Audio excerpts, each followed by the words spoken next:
अब गीता ज्ञानदाता कहता है जैसे ओम मंत्र ये तो ब्रह्म का क्लियर कट, और तत्व ये परब्रह्म का है, ये सांकेतिक मंत्र है, ये नहीं बताया जाता किसी को, ओनली उपदेशी को ही ये दास बताएगा। और इस दास के अतिरिक्त कोई भी इस पृथ्वी पर इस मंत्र का दान करने का अधिकारी नहीं है।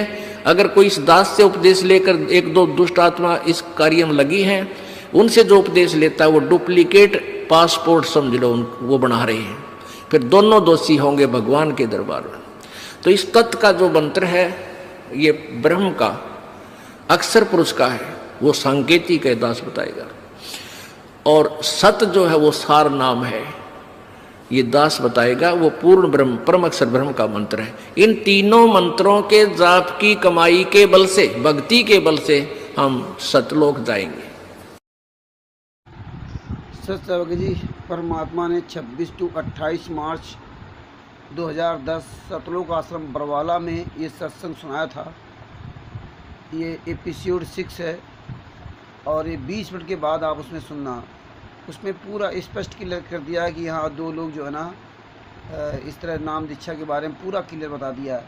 और फिर भी संगत नहीं मान रही तो माने चाहे ना माने, लेकिन गुरु ज्ञान के अनुसार किसी के भी मंत्र काम नहीं कर रहे हैं, ये याद रखना। सच साहेब जय हो बंदी छोड़ की। परमेश्वर ने कहा जान बूझ साची तजय करे झूठे से ने, ताकि संगत है प्रभु सपनों में न दे। अनजाने वाली गलती माफ़ होती है और जान कर जो गलती कर रहे हैं उनकी गलती की माफ़ी नहीं है परमेश्वर ज्ञान के अनुसार।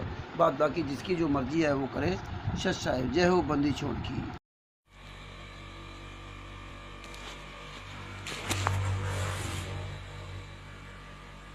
आँख से दर्द हो गया।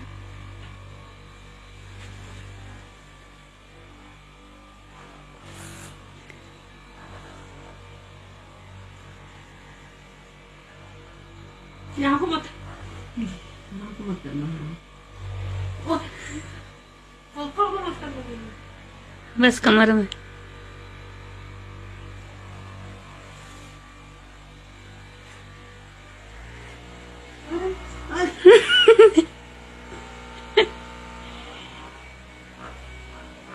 अपने आत्मा सतनाम 2 अक्षर का है और वही गुरु नानक जी ने जाप किया, वही गरीबदास जी ने, और वही इस दास को प्राप्त हुआ।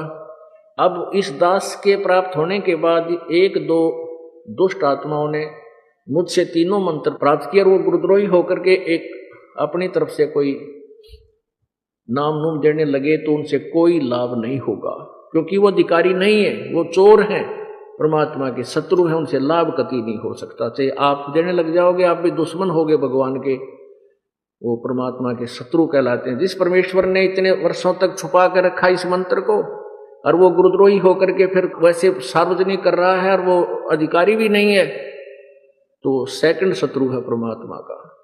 काल के दूत हैं, उनसे आपसे सावधान रहना, ऐसे निकम्मा। अब आपको दिखाते घुल बज गया महाक्रांति का वीरों शौर्य दिखाना है। असमंजस में समय गंवा कर कायर नहीं कहाना है। वीरों शौर्य